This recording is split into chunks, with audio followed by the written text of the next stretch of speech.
Hi, this is Mart from Mart's Movies Review. And today I'm going to talk about the movies of Paul Schrader. I'm going to talk about Blue Collar, Hardcore, and finally, American Gigolo. The movie Blue Collar is a great film. It's the directorial debut of Paul Schrader, who wrote Taxi Driver and Raging Bull for Martin Scorsese. He was a screenwriter in vogue in the 1970s. He had written a movie with his brother um, called The Yakuza with his brother Leonard, The Yakuza, that became a film uh, that starred Robert Mitchum and directed by Sidney Pollack. And it's a great film about the Japanese gangs and played out as a kind of a 1940s western film noir, which Robert Mitchum was very famous for. Blue Collar is a great film. It's a story of three auto workers in Michigan, and they're just struggling to kind of pay the rent and pay the bills. And you got three actors. You got playing Yapa Koto, Richard Pryor, Harvey Keitel, and they're playing characters.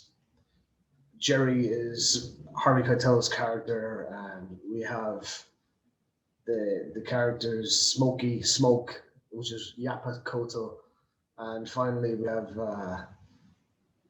have Richard Pryor himself with his character Zeke Brown, and it's a kind of a story about friendship inside the factory, the car auto industry, and also their friendship within the union and their dealings with the management.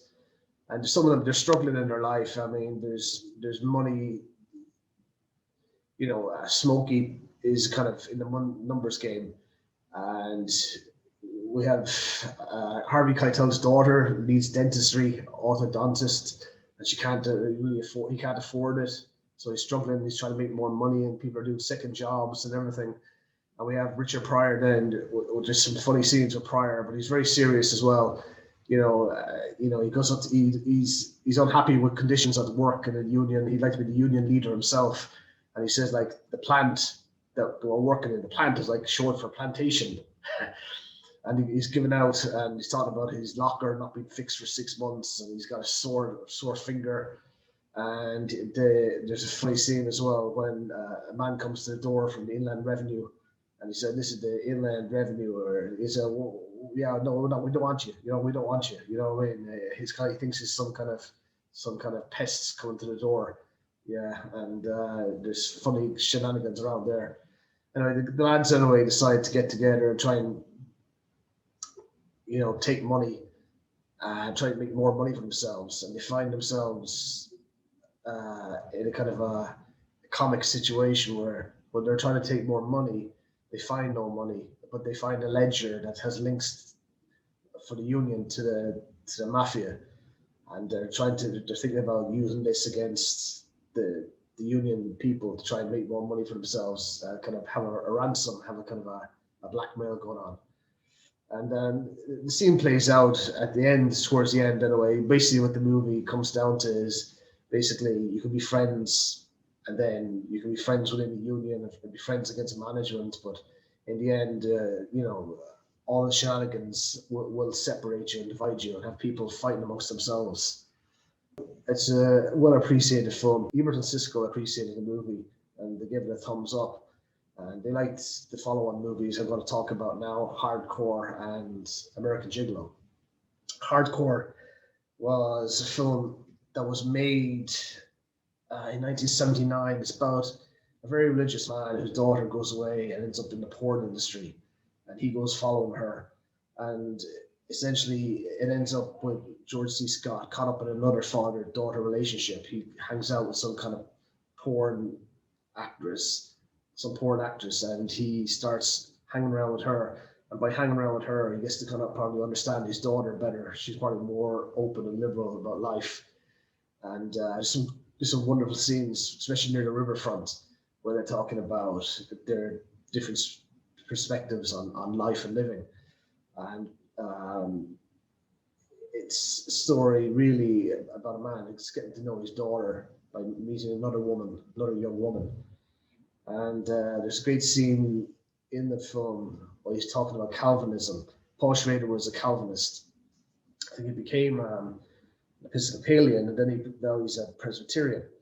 And they talk about the tulip and the different predestination and all that goes with the Calvinism.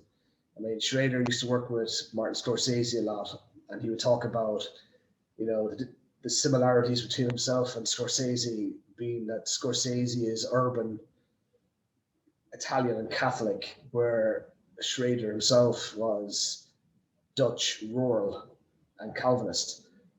And they worked on a lot of films together, like The Last Temptation of Christ, Raging Bull, Taxi Driver, Bringing Out the Dead, which I thought was a great film, and had Van Morrison's music in it, TV Sheets.